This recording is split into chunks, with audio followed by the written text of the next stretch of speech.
முடியுமா என்ன தெரியல. அவனை எப்ப கொள்ளணும் நான் தான் முடிவு பண்ணுவேன்.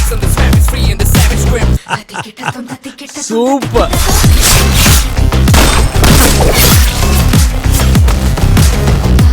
Bad fellow. ரம்யாக்கு விருப்பம் இல்லைன்னா விட்டுடுங்களேன். ஏன் இப்படி துரத்தி வந்து தொந்தரவு பண்ணிட்டு இருக்கீங்க? எனக்காக அவகிட்ட ஒரு தடவை ரம்யாவோட மனசுல என் பேரன் இருக்கானா இல்லையான்னு கேளுங்களேன்.